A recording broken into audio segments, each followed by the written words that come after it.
நம்ம பார்த்திங்கன்னா சுவையான நெத்திலி மீன் குழம்பு செய்ய போகிறோம். நெத்திலி மீன் ரொம்பவே உடம்புக்கு ரொம்ப நல்லது. நிறைய சொல்கிறேன் வாங்க. இப்போ நான் 1/2 கிலோ இது நெத்திலி மீன் இதை வாங்கி க்ளீன் பண்ணி நல்லா இதாக வச்சுருக்கோம். இதுக்கு தேவையான பொருட்கள்லாம் இங்கே வச்சுருக்கோம் பாருங்கள். இஞ்சி, பூண்டு, சின்ன வெங்காயம் வச்சுருக்கேன். பெரிய வெங்காயம் கொஞ்சம் நறுக்கி வச்சுருக்கேன். அப்புறம் அரைக்கிறதுக்காக பெரிய வெங்காயம் கொஞ்சம் கட் பண்ணி வச்சுருக்கேன். அப்புறம் தக்காளி, பச்சை மிளகா, கருவேப்பிலை, கொத்தமல்லி, புளி ஊற வச்சுருக்கேன். ஒரு சின்ன எலுமிச்சை சைஸ் பழத்தில் புளி அளவு எடுத்து ஊற வச்சுருக்கேன் கொஞ்சமாக. அப்புறம் பார்த்திங்கன்னா கடுகு, சீரகம், பெருஞ்சீரகம், வெந்தயம் அது வச்சுருக்கேன் தாளிக்கிறதுக்காக. சரி, இப்போ எப்படி செய்யலான்னு பார்க்கலான்னு கொஞ்சம் தாராளமாகவே எண்ணெய் விட்டுக்கலாம். நல்லெண்ணெய் செஞ்சிங்கன்னா நல்லாவே இருக்கும். இது நான் பார்த்திங்கன்னா கடலை எண்ணெயில் செய்கிறேன். ஆயிடுச்சு. இது பார்த்திங்கன்னா கடுகு, வெந்தயம், ஜீரகம், பெருஞ்சீரகம் எல்லாமே ஒரு டீஸ்பூன், வெந்தயம் மட்டும் கொஞ்சம் 1/2 டீஸ்பூன் வச்சுருக்கேன். அதை போட்டுக்கலாம். பெரிய வெங்காயம் ஒரு பெரிய வெங்காயமும், சின்ன வெங்காயம் பார்த்திங்கன்னா கொஞ்சம் சின்ன வெங்காயம் கொஞ்சத்தையுமே கலந்து பொடியாக நறுக்கி வச்சுட்டேன். அதை போட்டுக்கலாம். போட்டு வெங்காயத்தை நல்லா வதக்கணும். நல்லா வதங்கி வரணும் போகிறோம். அதனால் அந்த நடுவில் இருக்க அந்த தண்டை மட்டும் எடுத்துடலாம். எடுத்துட்டு அதுக்குள்ள தக்காளியை போட்டுக்குவோம். அது கூடவே பார்த்திங்கன்னா பூண்டு நல்ல பெரிய பெரிய பல்ல, இஞ்சி ஒரு துண்டு போட்டுங்க.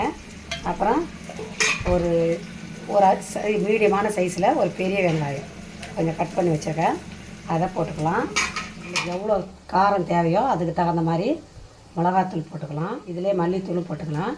ஒரு 2 ஸ்பூன் மல்லித்தூள், பெருங்காயத்தூள் இதிலே போட்டுக்கலாம். போட்டு இது எல்லாத்தையும் இப்போ நம்ம கொஞ்சமாக தண்ணி விட்டு நல்லா நைஸாக அரைச்சிக்க போகிறோம். பார்த்திங்கன்னா கருவேப்பிலை போட்டுக்கலாம். அது கூடவே 2 பச்சை மிளகாய் போட்டுக்கலாம். இந்த மாதிரி வரணும்னா போதும். ஸோ இப்போ வந்து நம்ம அரைச்ச மசாலாவை இதில் கலந்துடலாம்.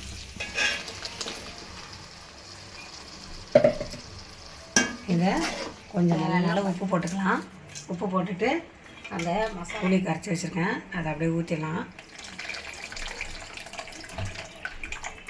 தேவையான அளவுக்கு உங்களுக்கு இதோட திக்காக இருக்கணுமா இல்லை இதுவே போதுமா அப்படின்னு உங்களுக்கு எப்படி திக்காக இருக்க வேணுமா இல்லை கொஞ்சம் தண்ணியாக இருந்தால் நல்லாயிருக்குன்னு தோணுச்சுன்னா கொஞ்சம் தண்ணி ஆட் பண்ணிக்கங்க.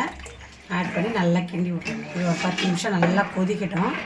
இடையில ஒரு கிண்டிக்கலாம். இது மூடி போட வேண்டாம், அப்படியே இருக்கட்டும். அப்படியே கொதிக்கட்டும். அது கூடவே பார்த்திங்கன்னா ஒரு 4 பல் பூண்டு, நம்ம ஏற்கனவே பூண்டெல்லாம் அரைச்சிருக்கோம். அது போல் தட்டிட்டு குழம்புல சேர்த்தோம்னா ரொம்ப வாசனையாக இருக்குங்க. குழம்பு டேஸ்ட் நல்லா தூக்கி கொடுக்கும். நீங்கள் இது போல் ஒரு முறை செஞ்சு பாருங்கள். அதுக்கப்புறம் எப்போவுமே விட மாட்டேங்க, இதே மெத்தடிலே செய்வீங்க. அவ்வளோ சூப்பராக டேஸ்ட்டாக இருக்குங்க. அந்த குழம்பு அரைச்சி ஊற்றினோம்னா இன்னும் கொஞ்சம் நல்லா டேஸ்ட்டாக இருக்கும்.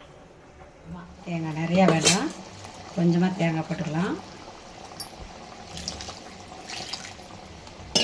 இது ஒரு 2 நிமிஷம் மட்டும் கொதிக்கிட்டோம். அதுக்கப்புறமா நம்ம மீன் போட்டுடலாம். அவ்வளோதான். நல்லா கொதிச்சிருச்சு. நெத்திலி மீன் நல்லா க்ளீன் பண்ணி வச்சுருக்கோம்.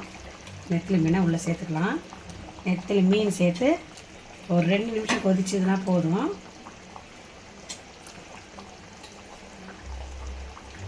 கிண்டி விடாமல் அப்படியே இருக்கட்டும். ஒரு நிமிஷம் கழித்து அப்புறம் கிண்டிக்கலாம். அப்படியே இருக்கட்டும். கருவேப்பிலை, பச்சை கருவேப்பிலை போட்டுடலாம். அதிலே பார்த்திங்கன்னா கொஞ்சம் கொத்தமல்லி தழை கொஞ்சம் போட்டுக்கலாம். அவ்வளோதாங்க. ஒரு 2 நிமிஷம் கழித்து இறக்கலாம். சரியாக போயிடும். சூப்பரான டேஸ்டான மீன் குழம்பு ரெடி ஆகிடுச்சு. ஸ்டவ் ஆஃப் பண்ணிட்டேன். அவ்வளோதான். சூப்பராக இருக்கும் பாருங்கள்.